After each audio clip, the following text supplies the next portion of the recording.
Hello everybody, my name is Don McLaren and I'm speaking to you from the outskirts of Shanghai, China.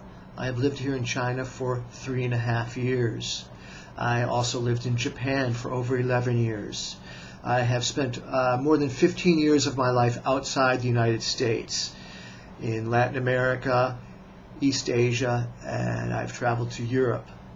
I am a published writer, and this YouTube site is a companion to my website, donmclaren.com. The link to my website is below in the comments section. The link to my Facebook page is also below in the comments section. My writing consists of many autobiographical stories. I've written a lot of poetry, numerous letters to numerous editors, straight journalism, interviews. I've been published in places such as Time, Newsweek, Business Week, the Japan Times, Japan Today, different online literary journals, neighborhood newspapers, my college newspaper, and other journals. I was not born in China. I was not born in Japan. I was not born in New York City, where I had been living for over 8 years before I moved here to China. I was born in a city that, at the time I was born in it, I believe was one of the greatest cities in the world. And I believe the time I was born is considered in U.S. history one of the greatest periods to be alive at. It was a time when most people, even people who had gone through many hardships in their history, such as African Americans, Native Americans, Latinos, East Asians. I believe that all people in the United States and most of the people in the world felt that we were on the verge of something great, something important, something good. And the presidential candidate who later became president, who was campaigning while I was born, said we were on the edge of a new frontier. His name was John F. Kennedy, and he was a Navy veteran of the Pacific War during World War II. I am also a Navy veteran. I spent many months on the Pacific Ocean on a ship, on an aircraft carrier. Spent many months off the coast of Iran during the Iran-Iraq War and the Iranian hostage crisis. However, I don't consider my military experience the most interesting period of my life. I think the most interesting, the richest, and also by far the most difficult period of my life was the time I spent in Japan.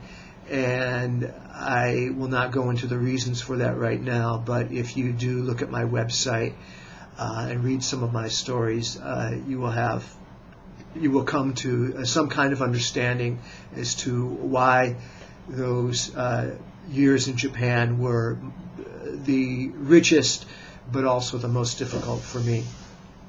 I was born in Detroit, Michigan. Now, since that time, many changes have befallen Detroit, and Detroit is a much different city from what it was when I was born there. I lived in Michigan until I was 19 years old, in Detroit and the Detroit area, and in Grand Rapids, Michigan, which is western Michigan. I did not see anything in my first 19 years of life in Michigan that I wanted. I did catch glimpses of things that I wanted in literature, in film, in music. I knew intuitively since the day I was born that I had to leave the confines of Michigan, of the American Midwest, and go out and seek something better. I really couldn't specifically articulate what it was that I wanted, but I knew that there was more out there than was offered to me when I was growing up in Michigan. And here I am in Shanghai, China. And I think that looking at it from this perspective, more than 50 years later, the things I wanted were to experience the things that I have, and to meet the very colorful, some very, very good, and some very, very evil people that I have, and to write about those experiences, write about those people, my relationships with them. So I will be posting future videos and writing and publishing more and more stories, and posting some of those stories on my website on topics such as travel, writing, film, literature, love, history, multiculturalism, learning foreign languages, teaching foreign languages. I am a speaker of not only English, but I speak and read Japanese and Spanish at a high level. I was a professional writer and translator in Tokyo at a trading company which did business with the Japanese government, Toyota, Nissan, Prestone, Conagra, and many other companies. I have worked as a waiter, worked as a bartender, worked as a counter person in Café Trieste in San Francisco, which is a cafe with a long, rich history. You can read about it online. There's a Wikipedia article on it. English pronunciation, Café Trieste. It's an Italian name. There are 2 F's in cafe. There's a lot more I could say about my experiences at Café Trieste, but I'll leave that for another time. I worked at Wall Street brokerage firms at trading desks. I have worked in hotels as a what's called a houseman, which is a person who sweeps, cleans, polishes, cleans out toilets. I've worked as a desk clerk at different hotels and motels. I worked on the graveyard shift at one of those hotels. I worked in a factory in Michigan for over a year and a half. Those are just some of my experiences. I've been to over 20 different countries. I have crisscrossed the North American continent at least 5 or 6 times. I hitchhiked once from San Francisco to Manhattan in the summer of 1986. One of the people I've met is somebody I'm going to tell you a little bit about now. This is going to be a little bit of a show and tell. His name was Lloyd. I met Lloyd over 20 years ago in Tokyo. I had read about Lloyd in the Japan Times. Lloyd was the same age as my father was at the time. Lloyd's first connection to Japan was in the summer of 1945, when he and many other young men, tens of thousands of young men, were preparing to invade Japan. The invasion of Japan had been planned. They had been doing extensive training. My father was also in the Pacific Theater in World War II, and he was probably going to be part of that invasion as well. He was on his way to the island of Okinawa in August 1945. Now, that invasion never took place. The reasons being that Japan had been bombed again and again and again, not just in Hiroshima and Nagasaki, but also probably worse. I think more people died in Tokyo than either Hiroshima or Nagasaki. And many, many other Japanese cities had been bombed. Atrocity upon atrocity upon atrocity in China, Vietnam, the Philippines, all across the Pacific, all across the world. A terrible, terrible, terrible war which I hope we never will come close to experiencing again. My father later went to Japan during the American occupation of Japan during the Korean War. My friend Lloyd later went to Japan to work, and he worked as a massage therapist, what is called a rolfer. And rolfing is a form of deep muscle massage that helps to eliminate the stresses that have built up in a person's body.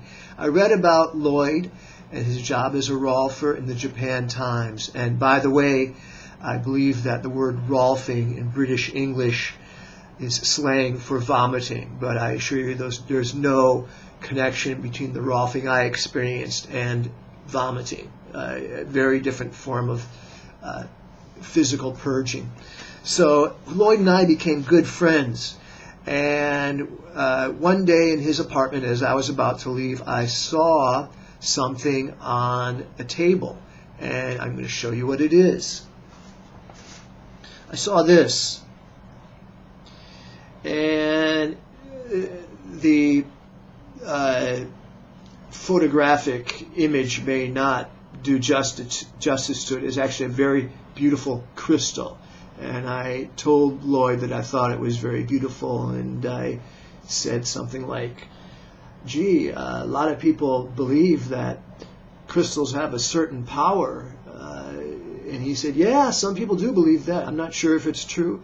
And he said, do you want it? And I said, well, Lloyd, don't you want it? And he said, well, actually, I'm going back to Guam tomorrow, and it would just be one more thing for me to carry. And it's very heavy, he said. And as I hold it in my hand, I can assure you that it is very heavy. And so that I'm going to put it down now. And I accepted his gift. As it turns out, that was the last time I saw Lloyd. I'd known Lloyd for 2 or 3 years. Lloyd died shortly after he gave me that crystal. He died of cancer. He was a very good friend, and my life has been made richer because of him and because of many other good friends, and also many of the bad people I've met have actually made my life rich because they've given me rich writing material.